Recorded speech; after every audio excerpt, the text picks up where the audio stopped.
Hello everyone, my name is Loco and welcome to a best of 5 series of top level StarCraft 2. What I've got for you today is a Terran versus Zerg where for some reason in game number 1 we find ourselves on Dynasty.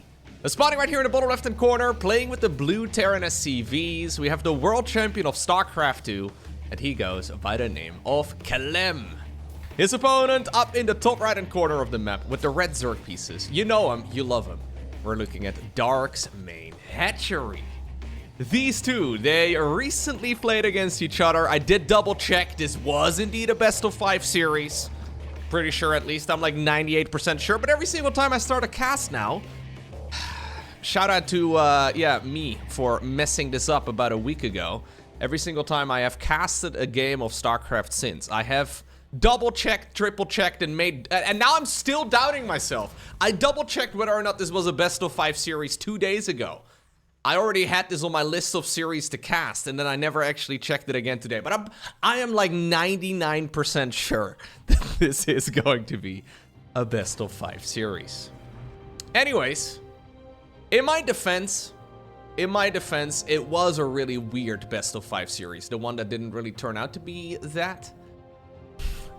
In case you missed it, I ended up casting a best of 3 series as if it was a best of 5. But in my defense, it was a best of 3 series that had 4 maps. Which really doesn't make a lot of sense. How was I supposed to know there was going to be a draw? Anyhow, it's a double barracks opener right here for Clem. And then Dark hiding, well, hiding-ish, a gold base over here on the quote-unquote wrong side of the minerals. It's kind of funny how this is technically the wrong side of the mineral field, but it's also the one that is actually more commonly made in the earlier stages of the game, at least for Zerg and then also for Protoss. Terran obviously can fly their command center, so even if they really wanted to mine this side, they would still be better off building it over here instead. But most of the times, yeah, Terrans like to hang out over here. Zergs, however, can be in a little bit of trouble if they build it on the quote-unquote correct end. Main problem here, of course, for Dark is if he goes up against a bunch of Reapers, which he is indeed in this particular situation, and he doesn't have, well, any ranged units of his own, how in the world can you defend? Right? If you have built the hatchery over here. So it's actually a little bit safer in the earlier stages to get it done like this. The problem here, though, for Dark is he's going up against double barracks. So this is going to be 4 Reapers in total. Follow up right now here from the Zerg, though, is into a very quick Roach Warren, and we've got ourselves a Gas Geyser taken too. Clem is gonna harass this from the correct side. Another Queen coming down to the low ground. 3 Reapers can certainly contest with a Queen, but Roaches are already coming, and I've got a feeling Dark actually plans on being a little bit more aggressive with them. That being said, it's only 2 drones in that rich Vespian gas, so maybe he doesn't actually want to double down. I like the double barracks here, though. Yeah, going for the double barracks as well inside of the main base, so it's practically impossible here for the Zerg player to scout it. An Overlord just doesn't get across the map fast enough. Can we get 1 more drone? 2 more drones? I think we can. Maybe even 3 more. Woo! And this has just become a phenomenal setup right here for Clem. 8 workers in total, together with a Queen, for just 2 of those Reapers. Plus on top of that, you have of course this base over here. Now I can imagine the Roaches will have their sight set on that mineral line. But they're not going to be able to break the high ground very easily, especially not if we do wall ourselves in fully. For now, that's not quite the case right here for Clem. So he needs to be a little bit careful. But I would imagine that Dark is going to be... he's going to be mostly droning on the back of this right now. Bunker is going to finish up. Marines honestly don't even care about this many Roaches so far. There is one cheeky little Roach that has gone around the site. So at the very least, there will be some harassment. But a Cyclone is already just about to pop. And a Cyclone is going to make very quick work of singular units like that. Brilliant grenades, by the way. Apparently, we're going to be using the Cyclone over here. Just denying a bit of mining for now. SCVs will be able to get back to work before the end of the day. If you can also get an Overlord to really seal the deal, that would be amazing. Ravager is certainly not going to live. Alright. Overlord ends up, well, staying up in the air for the time being, but this is one hell of a start right here for the young Frenchman. 3rd Command Center, as a matter of fact, was already built during all of that. So this is triple CC Terran. Basically it's not quite the same amount of workers, but a lot of similar amounts of workers, right? 27 versus 36. Actually, yeah, It's a significant advantage right there for Terran too. Honestly, if Dark doesn't get damage done soon, he's in a world of trouble. Now, killing the Stimpak upgrade would certainly be a good start. Looks like this Ravager is also getting a lot of damage in. Stimpak is gonna stay alive for now. A lot of droning on the back it is for Dark though. And he has also gone for his own natural expansion right over here in the, well, low ground position over here too. No lair or anything along those lines though. He's really doubling down. I'm a little bit surprised that he's making even more roaches and ravagers, but it's actually working out. Usually it's the first wave of the attacking units that deals the damage, but Dark is saying, yo, I don't think you're actually respecting this enough. Do you even have a starport? Well, luckily here for Clem, he does. It's a pretty late starport, but a Banshee has been produced. Okay, careful. Against corrosive biles. This Ravager, by the way, 9 confirmed kills. I would imagine that literally anything would kill it right now because it's only got 3 HP. Banshee, however, is going to be sent over in this direction, so at least that means that the bulk of the Zerg army is going to be able to make its way home. Another hatchery has now been fired up by Dark, who has actually he's been catching up in the worker count. Okay. How does Dark just do this? So not too long ago, he was very far behind in workers, and now he's actually in quite a playable spot. I don't really like this position right here for Dark, but I like it a hell of a lot better than 2 minutes ago.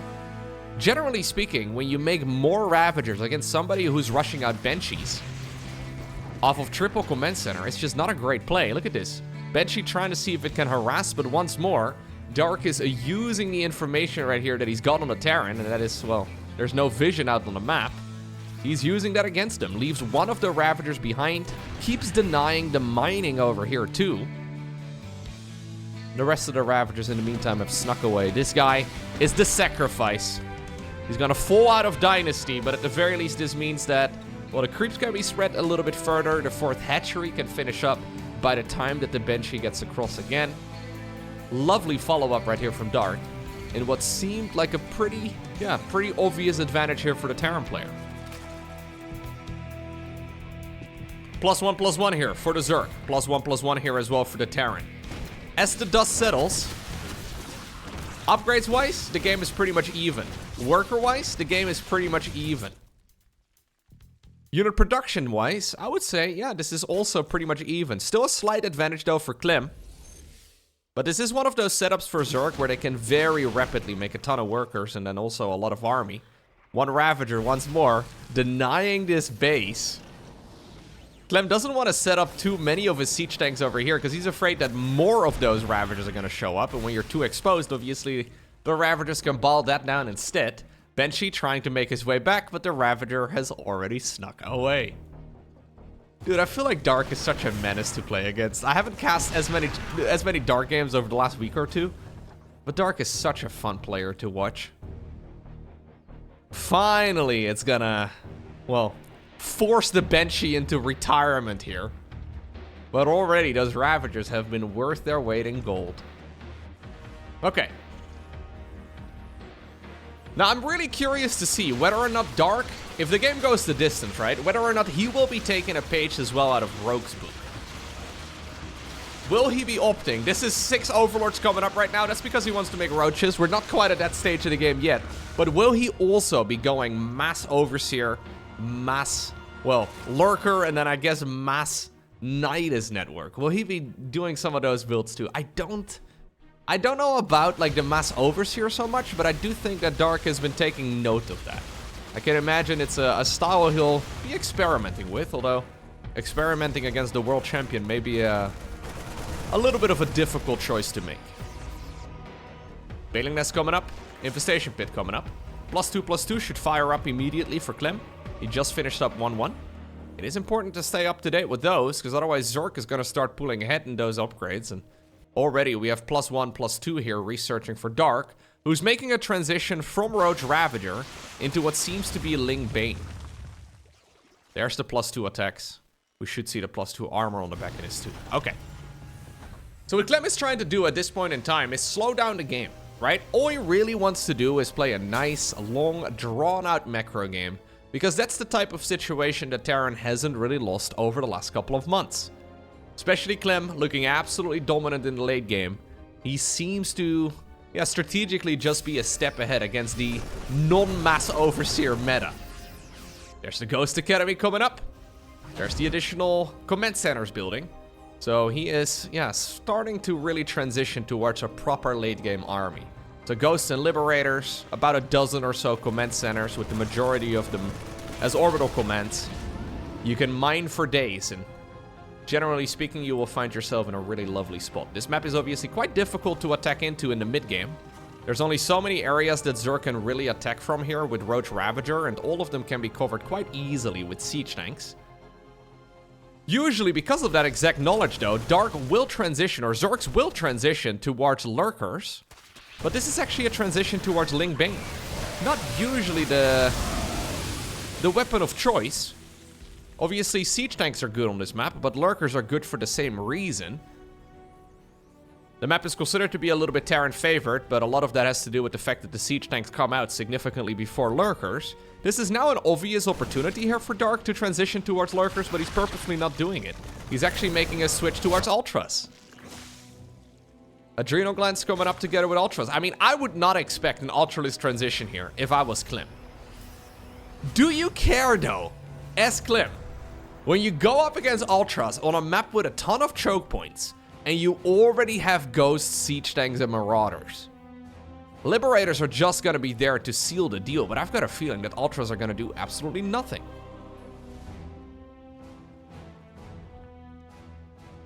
There's only 76 workers here too, which is really not that much. Okay. Well, I have doubted Dark before, and he pretty much always seems to make it work. But I'm not convinced that this is the strongest play. So I guess the idea is to try and maybe abduct or blinding cloud the siege tanks, and then just try and run through with all of the Ling Bane. The Roach Ravager army, though, really needs to go before we really have any use out of Ultras, because if you have Roaches together with Ultralisks, they're just gonna be held up. Like, the Ultras are just gonna get stuck on the Roach Ravager ball, especially on a map with a lot of choke points. Clem doing a little bit of creep clearing, which I really, really like to see here. Fires up the +3 nice and quickly. Going into the Ghost's personal cloaking. As long as the creep spread isn't, like, literally at the 4th base, it should work out really nicely. Now, this is kind of a nice touch here for Clem. He is re-walling the golden mineral line in. So as these bases obviously run out, and as these mineral fields mine out, you get more of an opening. So I kind of like seeing this. He's gonna maybe even put a planetary here in the choke point. Yeah, we're gonna do a double layered wall. We've seen a lot of Zerglings run into bases over the last couple months after the gold base is gone.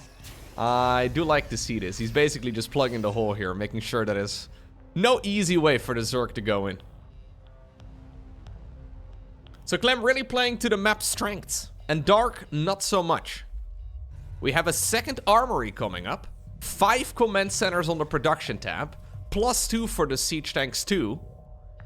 Nydus Worm? Okay, so obviously if Dark can get the Nydus network to go up into, for example, the main base, and he can, like, get this Terran player to be caught off guard. No cancel on that command center. So as much as I like this wall off, Dark does not. He's still going to be able to blow up the CC before the planetary was ever built, and he's still going to stream in. In the meantime, there is a push up here, but the corrosive balls don't quite connect with the command center. Okay. Ling Bane should be taken care of here. I would like to see one of the command centers just fly over here if you want to make a planetary. It's a little bit safer that way. What are you gonna do with Ultras? I really am not sure. There is no alternative transition here though for Dark. He doesn't have Lurkers, he doesn't have Brute Lords, he doesn't have Viper Infester. I guess Ultras can sort of be used to, like, create a full split map scenario. But I've got a feeling that the longer that this goes on, even though Dark has a gajillion resources in the bank right now, the longer that this goes on, the better it's going to be for Clem. We do, by the way, have about 5 Overseers here. What we really need is a second or a third Nydus network, and then about a dozen additional Overseers. I mean, when you think about the mass Overseer meta that we have seen Rogue play as of late, it really does fit Dark's playstyle a lot.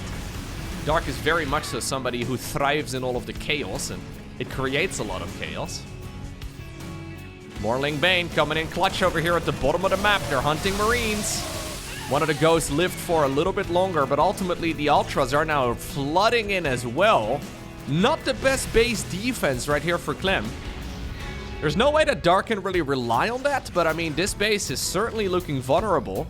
Now with the in-base expansion, well, fully cleaned up, I can imagine that the main base is something to worry for too. Do you put a planetary in the main base? I've been thinking about that as well, right? So if you put a planetary in the main base, you would be relatively safe against a Nydus play. Maybe just putting, I don't know, like a planetary right about over here?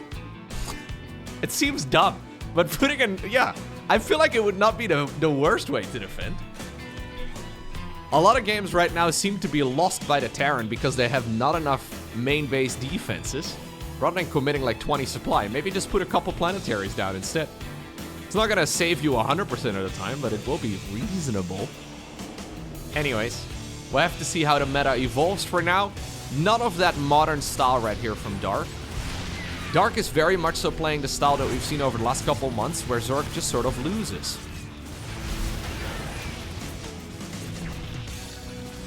This is very much so one of those setups where, if Terran plays it well, Zerg is likely to fizzle out over time, and so far Clem is playing this really, really nicely. The only thing he is not really covering very much is the bottom defenses. He tried building a bunch of bases over there and choke points and all that, but now once more, we have a mass amount of swarms slipping through all of the cracks. There are still opportunities here for the Zerg. Ultras though being sniped from the north now with defensive units coming in, but this base has not yet been acquired. I feel like this entire section of the map has not been defended very nicely at all by Clem. He's been doing a phenomenal job up north, but that sensor tower really needs a little bit of backup. Another group of Zerglings going into the main. Okay, reinforcing Terran units though seem to be rallied, yeah, into the main base too. Normally they're rallied to the front, but he is re-rallying some of these barracks at the very least towards the main base to deal with any of those attacks.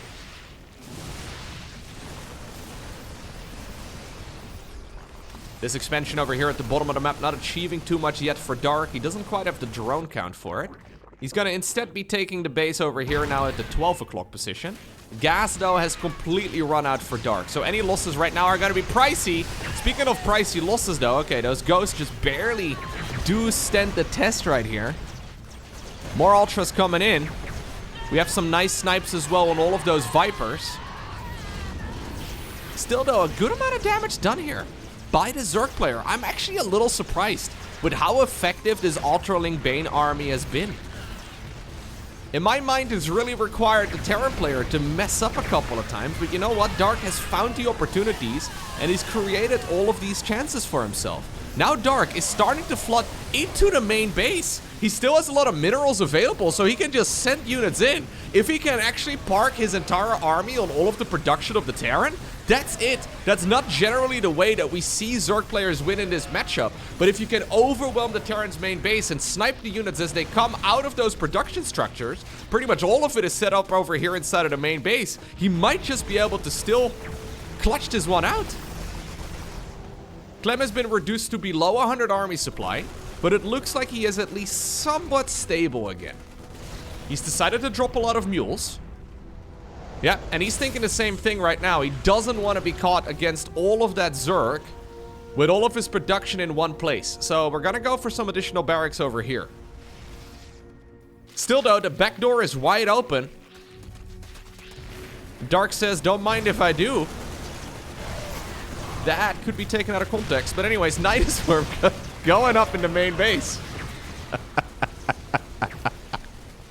No, I didn't. Okay, anyways. Marines will be able to finish the job right there together with the Ultra. Or with the Ghost rather, against the Ultra. Is this something you can stabilize against? Yeah, I don't really like how Clem is not walling himself in over here on the high ground. He's not re-walling himself over there on the low ground either. He is doing a bit of an attack up north. How many orbitals do we still have? Just 5? Okay. There are more medevacs here than there are bio units. At the very least, all of the ghosts get a private plane, I suppose. Okay. Queens have come to the front as well, and obviously with transfusions, those ultras can live for a really long time. He's gonna try and see if he can send the ultra here and then transfuse from the high ground. You love to see it. Queens cannot transfuse off creep, so the fact that he actually ran over to that choke point and is now disabling this base because of it.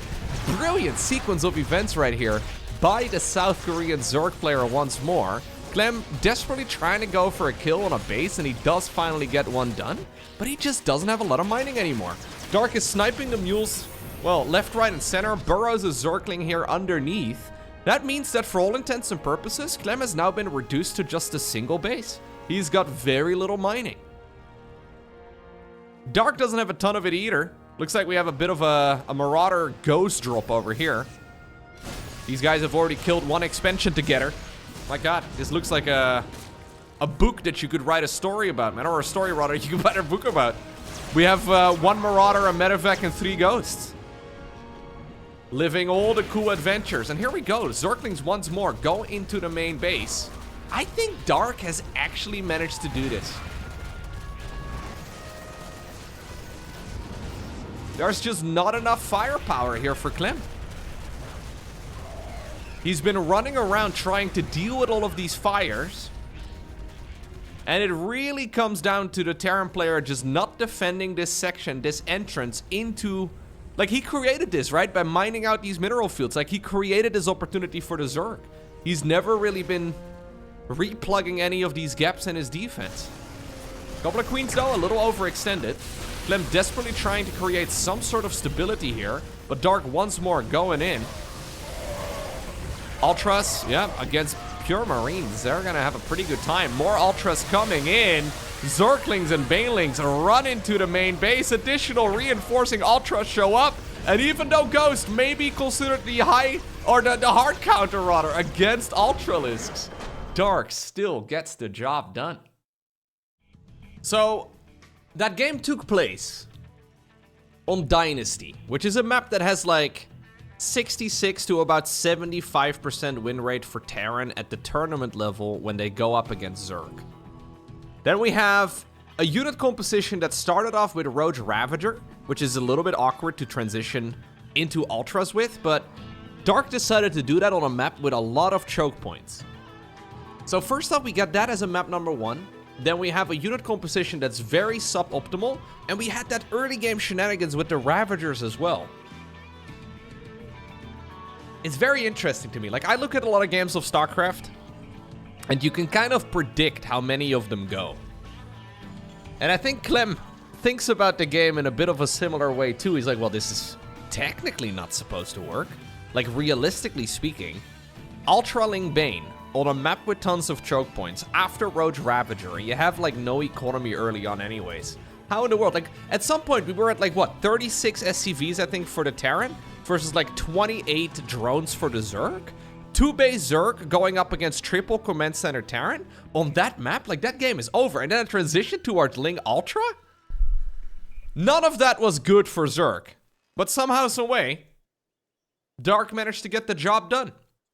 Now, obviously, that does require mistakes, right, on the side of the Terran. And I feel like the obvious mistakes there were the ones at the bottom of the map. Like, he just did not have any defenses in that section.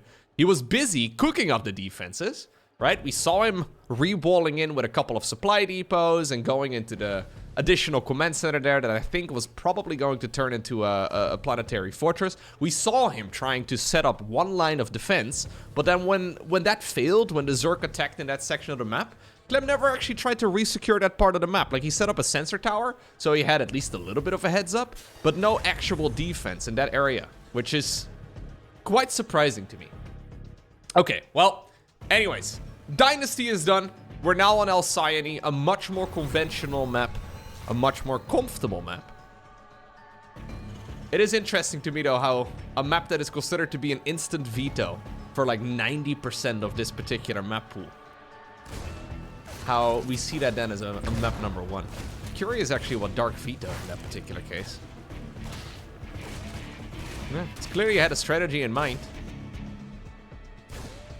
Double Reaper opener here, by the way, again, a double barracks opener. This time around in a more conventional setup. Terrans have been favoring this particular setup over here, where they are vertical from one another, rather than part of the wall off. You only have a single add-on exposed. Usually it's going to be the reactor and the tech lab in the back, so you can go into... Never mind. Well, you probably will still make it over here a little bit later. Yeah, it's going to be a tech lab over here instead. But anyways, generally speaking, you want to go into the stim pack in a slightly more safe spot. He may just follow this up as well with a starport, so we're going to go Hellion Banshee production in that section of the map instead, but we'll have to keep an eye out on exactly what the plan right here for Clem is going to be. Doesn't have to be, though. He can definitely just go straight into Stimpack. Where are we taking this? What are we... Ah, that's what we're doing. Okay. Little bit of a... There's a lot of puzzle pieces. Feels to me like Clem was trying to force the square cube into the circular hole there, but he managed to get the job done. Yeah, we're just doing the grand liftoff every time we do anything here. It's a puzzle with 4 pieces. Very complex. Roach Warren once more coming up. More of a macro-timed Roach Warren, although I say that. This is Dark going into 3 gases now. You don't generally build 3 gases at this point in the game if you plan on playing a macro game with the Roaches. So I have to keep an eye on whether or not he actually still adds on additional drones from here. Yeah, it looks like he stops droning right now and he's prepping some OVs. So 40 drones it is. A couple of slow Zerglings though. He did skip the link speed too. He's gonna have to make at least like 7 Roaches here. Probably will make closer to like 10. Hellions trying to see whatever damage they can get. Drones, though. The most dangerous weapon for the Zerg. Look at that bad boy. Carrying minerals and getting the kill. Problem here, though, again, is that, generally speaking, much like in the previous game, when Banshees are out, Roaches can no longer go across the map until they get Roach speed. Dark just has never gotten the memo, dude. So what are we gonna do with these Roaches now? We have to send them back, no? No, we split them all up. We sacrifice a couple of them, maybe? Queen's already in position to intercept these Hellions.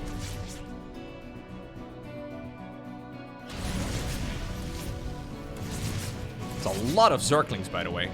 Let me just remind you that this is like 20 plus Zerglings without link speed. Double Banshee right now is definitely going to shut down any real aggression. The majority of the Roaches are going back home, but ultimately they are buying a lot of time. Maybe not a cost-efficient push right here from Dark, because he's basically donating a bunch of stuff. But he did get all of those attacking units off of his back, and he's been holding down the drone button ever since. Okay.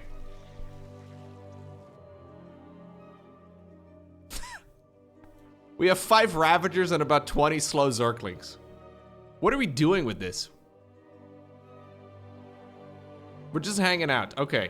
I think he's waiting for confirmation that the Banshees are spotted. Banshees will be spotted right now. What are we gonna do with that army? Yeah, now we move in. I guess most of the Hellions have disappeared. I don't think there's enough, though, for the Zerg to really overwhelm this, but maybe.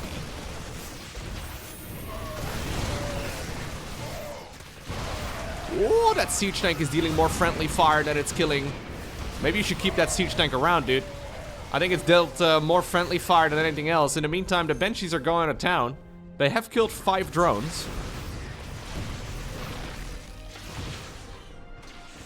Dark, in the meantime, really mostly just making drones here too. So he is, he's now finding himself in a economical advantage. What a strange sequence of events. Gold base was made nice and quickly. No easy way though for Zerg to really get over here with the queens. There's a lot of HP, I guess. But with the rock still available, the debris really need to be down before Zerg can actually get across. You can't really run the queens that way. They're just too slow off creep. I guess the question becomes, will there be enough firepower on these Banshees to actually finish the job? No, for now, it looks like indeed the Hedge will live. Clem just wants to play a nice, comfortable macro game, man, but he's not getting it so far. +1 for the Zerg. Significantly later, though, than the 1-1 here for the Terran. That one just finished up. That's gonna give a really good power spike right now to those Marines. Enough roaches available for the time being, at least. Gold base is now being mined. Oh, cloak gets activated on the low HP Banshee only, just to draw a little bit of firepower. 6th base coming up as well at the bottom of the map, or 5th base rather, coming up at the bottom of the map for Dark. Nice control right here though on these Banshees.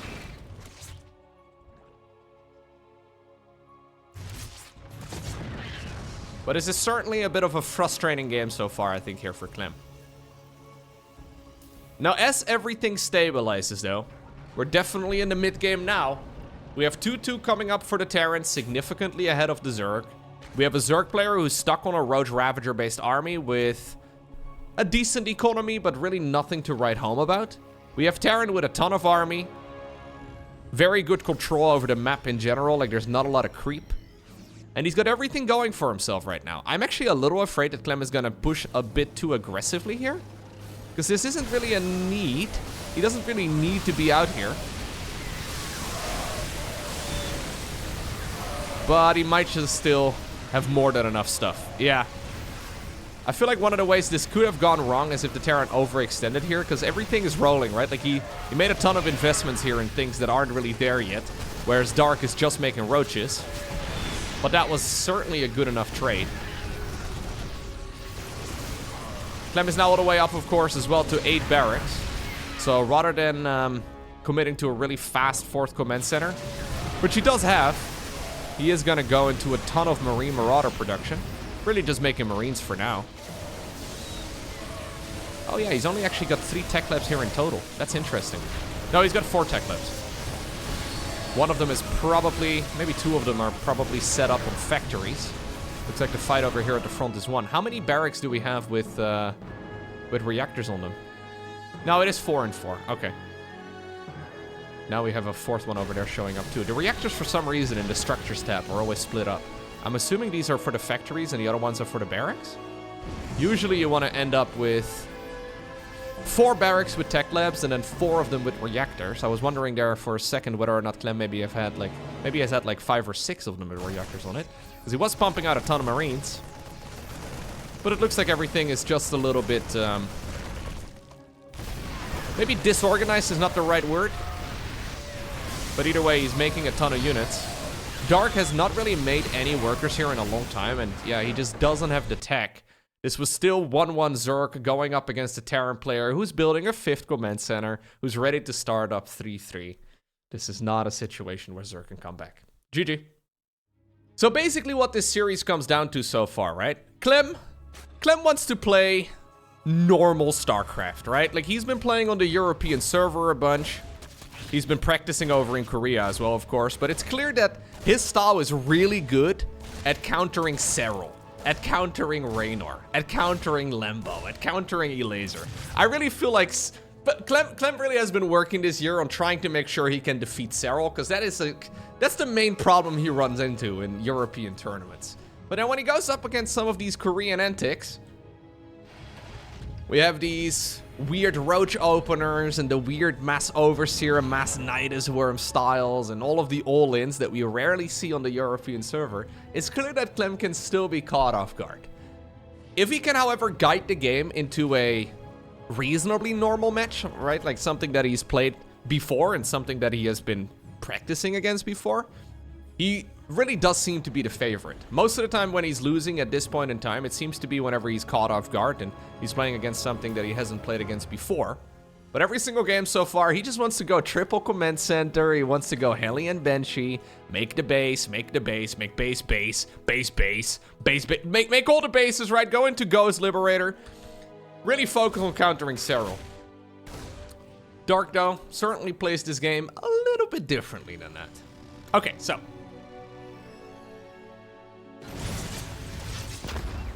This is a little bit messy here for the Zerg.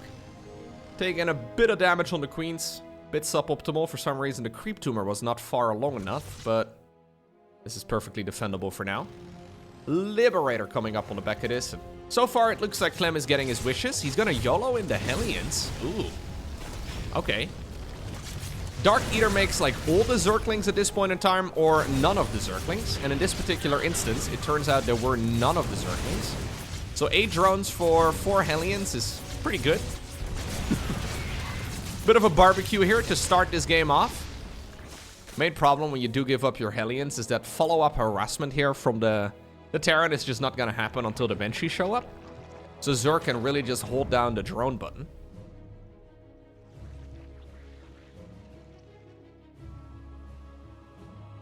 Liberator in this particular case, pretty easy to counter. Usually the Liberator gets a lot of damage in if the Hellions are causing a bit of a distraction too at the same time, but even though like that straight up engagement there between the drones and the Hellions was pretty good, I don't love that for Terran. I think 8 drones is probably about the best you're ever gonna get. But I still don't really love it, because look at the follow-up right now. Dark hasn't made anything but drones. He's just making drones, and he's still only at, yeah, he's only at 9 Zerglings right now. Going double Evos as well. He's cutting a corner. He's cutting about 4 corners at this point. Clem has landed the 3rd command center. His next line of attack will be when the Stimpack upgrade finishes up. Probably not going to be a real push though. He'll probably go and wait until combat shields and 1-1 finish after that. He can certainly be a bit aggressive if he wants to, but I guess this is fine, right? Like ultimately, Clem really wants to try and guide this game into a comfortable spot. Try and guide it towards a longer, drawn-out macro game, and that is where all the signs are pointed at the very least right now.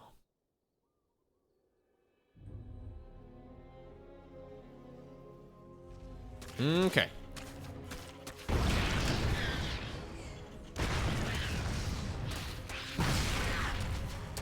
The next StarCraft tournament on the horizon is going to be, at least as far as offline tournaments go, is going to be Home Story Cup. That is the end of November. Early December? I'm not exactly sure. Coming up relatively soon. We haven't really seen any Cyril games for a little while now. Cyril, though, recently completing his military service. I believe he's taking a little bit of time to chill. Get back into the swing of things again.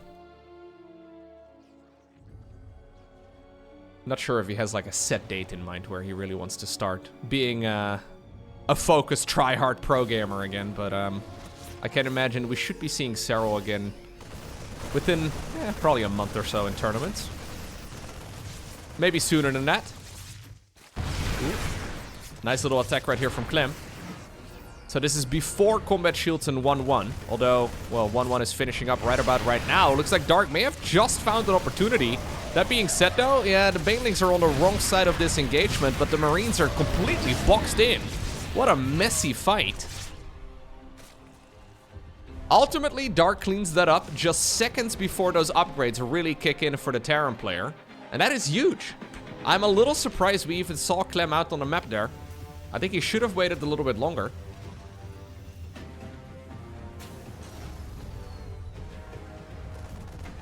I feel like in some of the games I've seen Clem play lately, he's not quite as clean in his execution as he has been over the last couple months.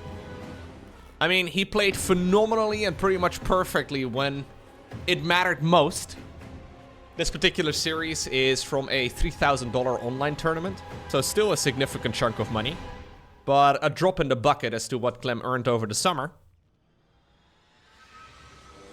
But it was difficult to really find any mistakes from Clem during the EWC, and right now he's making some pretty uncharacteristic mistakes. Still though, very recoverable, certainly not the end of the world. Just worth noting. That attack over here on the left side just seemed maybe 30 seconds early. Maybe he didn't expect that Dark was going to be jumping him off creep. Still though, we're only at 77 drones right now for Zerg. He has gone up towards the Hive, and it looks like he wants to play Hydra Lurker this particular game. Or at the very least, Lingbane Hydra for now.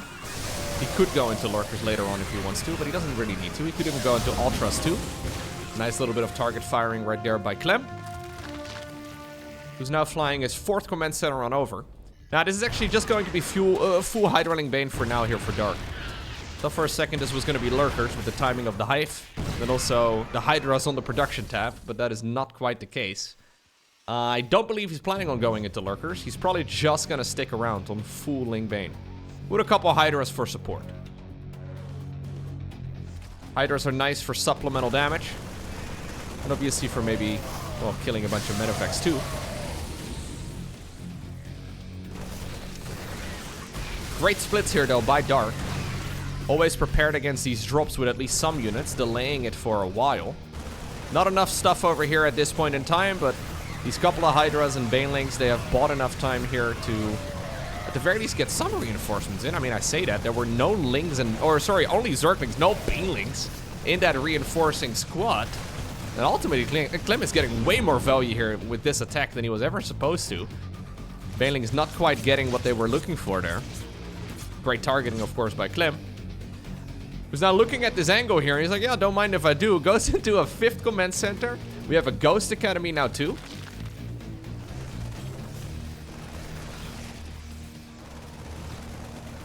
Okay. Clem's being very aggressive.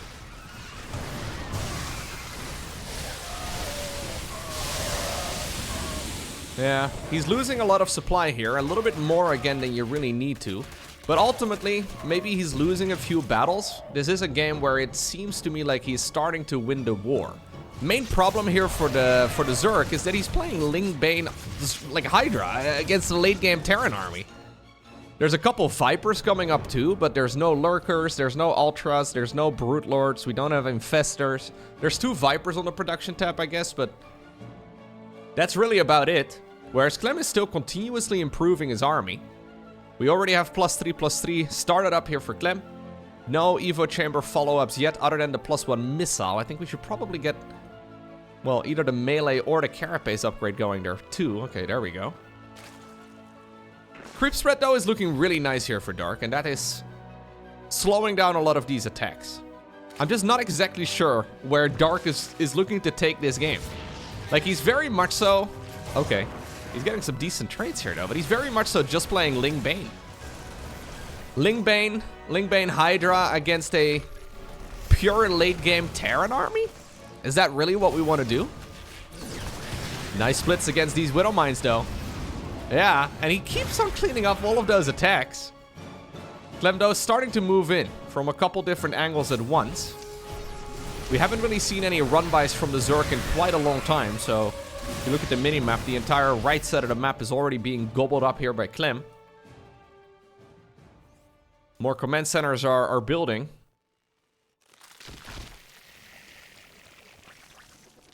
I'm just not entirely sure what the win condition at this point is here for Dark. Like, his win condition is probably that he wants to hope that the Terran player makes a mistake, at which point he can capitalize on it and, like, fully counterattack. Let's see. This is the first time he finally moves in off creep. Some decent connections right there, mostly because there's a lot of distraction down south. He obviously made something similar work in game number 1 as well. There's, in the meantime, also an attack on the left side of the map. That drop apparently did clean up a bunch of the bases. Handful of SCVs going down. Natural expansion wide open too. A couple Widow Mines now being burrowed in position. The floodgates have been opened, but I think Clem can probably close them just barely in the nick of time. Hatchery being remade. And this is right before Clem is really kicking in with the 3/3 upgrades himself. So ultimately, that was really well managed right there by the French Terran. That seemed really chaotic. I think there was a little bit of room for improvement in some of those fights, but I mean, we saw some Banelings crash into some bio there, but that's, you know, there were like 7 engagements happening here all at the same time. Can't really look at everything. His economy is still cooking up, and he's gonna be going Dark, that is, right now in a transition finally towards Lurkers. But this is 13 minutes into the game against a Terran player who's already got 11 ghosts. Clem once more, looking to be aggressive. Big Zergling counterattack in the meantime. These can hurt. These counterattacks, they can really be painful. There's really not that many units at home currently, so we're going to activate the stimp back over here and run the reinforcements from the natural, whilst also pushing here onto the creep. Clem looking to engage multiple fights at the same time. Obviously, when you're fighting multiple fights, though, that is generally when you take the most damage from banelings. Looks like for now he is going to be able to clean up the attack at home. But this has given Dark a lot of time as well to prepare his lurker transition. So Seismic Spines is coming up. We have a couple of parabombs over here. I think we should probably see abductions instead. But yeah, he was waiting. Can we get one more? Yoink that one too. Oh, what? Okay, this is a little bit more chaotic than it needs to be. Obviously, there's a lot of fights happening all at the same time. New command center flying on over towards the top right-hand corner. Lings and Banes coming in clutch. I mean, honestly, I feel like Clem is giving away a lot more units than we have seen him give away over the last couple of weeks. This is still a totally fine game for him. But he set the standard very high for himself, you know? Like, I don't want to be an overly critical commentator. But I'm just comparing some of these fights with what we've seen him do over the last couple months, and seems like it's not quite as tidy. There's a little bit of indecisiveness, a little bit of back and forth movement.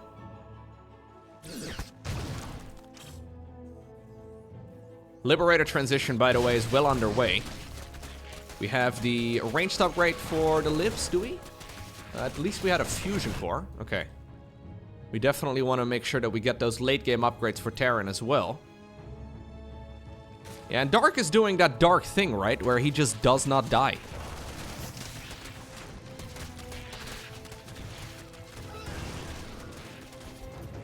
It's dangerous.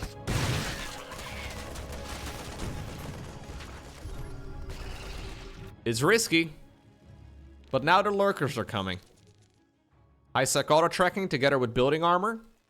We have the Nydus network on the production tab. This is still 100% winnable right now for Dark. One Nydus in the main base, and we've seen this time and time again. One Nydus worm in the main base, and this game can be over. Big Zergling run by into the natural expansion. This game can be over. Lurkers on the low ground while Lings go into the natural expansion. Yes, Terran can clean this up eventually, but it's going to take a while. Here go the Zerglings. In the meantime, though, there's a big drop as well in the top right-hand corner. Planetary over here will be blown up by the Zerglings and Banelings. Reinforcing Zerg units are rallied on over in this direction. I wouldn't mind the defensive Nydus worm right now here for Dark to maybe bring some of those lurkers back home. Already, though, 29 SCVs have gone down. 8 drones only, but 2 hatcheries down the drain. These lurkers are being cleaned up, but it's taking a very long time, right? And in the meantime, all of those bases on the right side of the map are being destroyed. Does he know about the top right corner? He does not. Natural expansion right now for the Terran also is gone.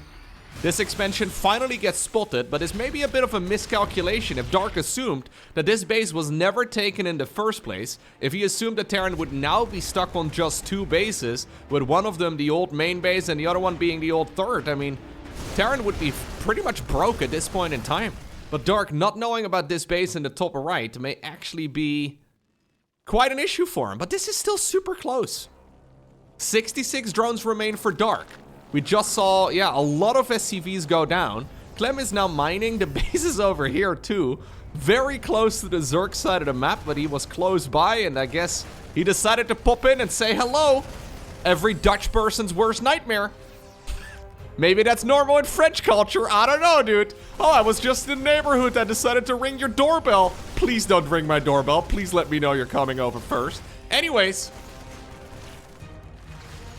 A big fight on creep right now. Could be dangerous. Infestors are on the production tab too. 1 fungal growth. And this can be over. He's actually mining this base. Yeah. And this is once more. Like, this is not an expansion you would ever expect. Okay. Infestors get spotted from a mile away. Okay, EMP'd. EMP'd. EMP'd. Liberator range coming up. super scrappy game all of a sudden. How does Dark always get these scrappy games? Nobody wants to play scrappy games except for Dark. He always gets there, man. Infestor coming in clutch as well from the side. We have another follow-up right now, but already the Terran army has destroyed that of the Zerg. It's Clem who obtains the victory, but that was mighty close. Oceanborn is going to be our 4th map for today. So funny, whenever I cast Dark games and I'm trying to analyze what the man does, I pretty much always end up with, I don't like what he's doing, but let's see if it works. Like playing full Hydraling Bane deep into the game, and then still making it get super close, right? Like, he probably would have won the game against basically any other Terran player under the sun. It's just that he plays a lot of games. He plays a lot of games where, like, strategically, technically, it's not optimal. But realistically, there's a lot of games where it can go his way just because, well, it turns out pro gamers are humans and sometimes opponents do make mistakes. But in my mind, right, and I can't be the only one in that sense. In my mind, if your strategy relies on your opponent playing bad, right? If your strategy relies on your opponent making a massive mistake, it's not a great strategy. Yet Dark obviously is an exceptionally successful tournament player. He's been playing like this for, well, many, many years. So we have a Cyclone opener here for Clem instead of Hellions. Okay. Dark, of course, one of the StarCraft 2 millionaires as far as tournament earnings go. I'm sure he does, yeah, he does just fine as well outside of that. With all of the sponsorships and team salaries and all the rest of it. Quick Roach Warren again. 3.5 minute Roach Warren. We have an Overlord a little bit too far forward. Oh, look at this. Well, they didn't get the job done, but it looked romantic. 2 Cyclones out on a date. Killing Overlords together. The Cyclones that kill Overlords together stay together. Oh, look at them. Pew, pew, pew. This is the most romantic date I could ever envision. Movies, restaurants. Nah. Sniping Overlords. Interestingly enough, he got the 2 I thought he wasn't gonna get, and he didn't get the one that I thought he was gonna get. Somehow the one that was most exposed managed to stay alive. Roaches are coming up, but we don't really have a whole lot of bases, or a whole lot of units for base defense right now. There's a couple of slow Zerglings. Again, no link speed yet, although it's coming. This is actually, I think, a Roach Zergling all-in. I wouldn't be surprised. I think he's going to double down here and turn this into an all-in. Now, we will have the Stimpack upgrade finishing up within the next half minute or so. But this is not a Banshee follow-up. So this attack right here from Dark will have to be defended with good old Marines. There's no bunker. There's no siege tank. It's just good old Marines. So here we go.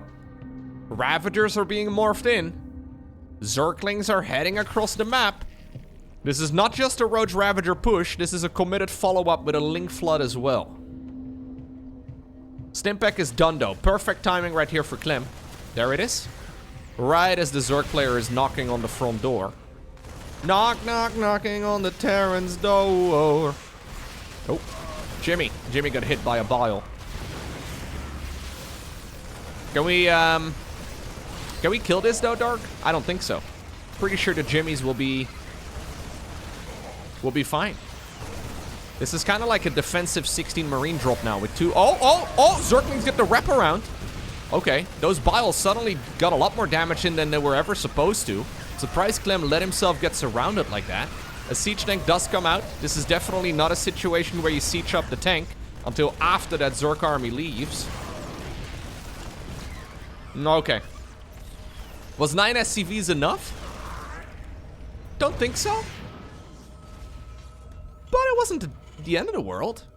He's been droning up in the meantime. Lair coming up. Additional, 8 workers now on a production tab.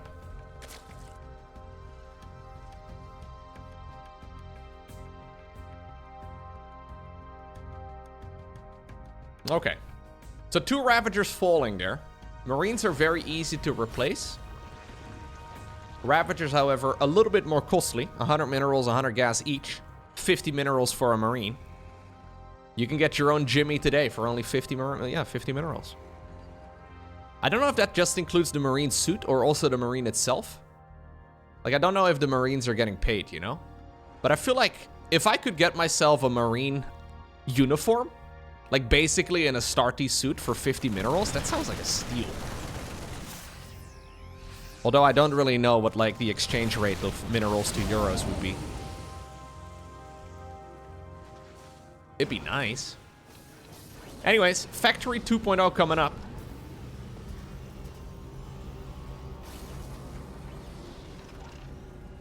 It seems like the majority of the Marines can take out their, or can take off their suits as well, right? For some reason, during the Wings of Liberty campaign, nobody thought it was suspicious that Tygus would just wear his suit all day, every day. Because Jimmy took his suit off and on all the freaking time. Apparently, like, he must have smelled. Like, you could probably smell Tygus from a mile away.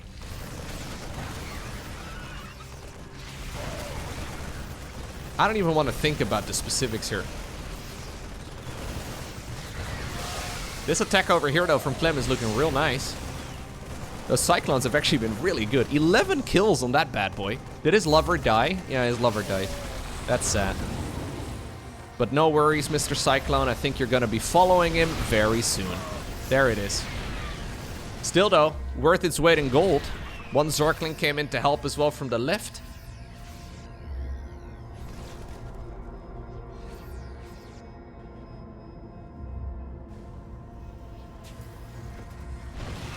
Okay, a Roach Ravager coming in.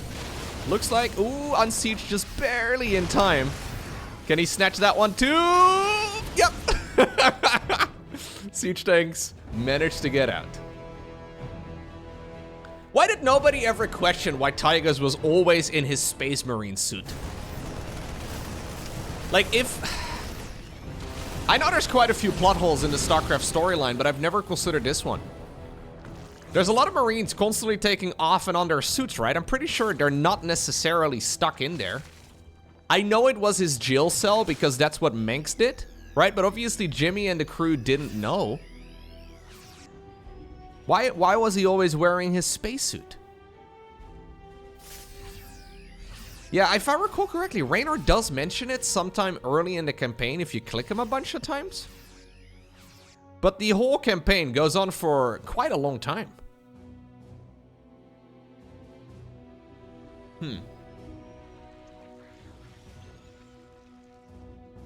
Like, at some point, it's gotta get pretty gunked up.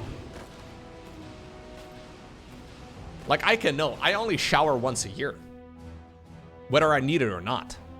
Trust me, guys. When Christmas rolls around, pooh. It's about time. Anyways.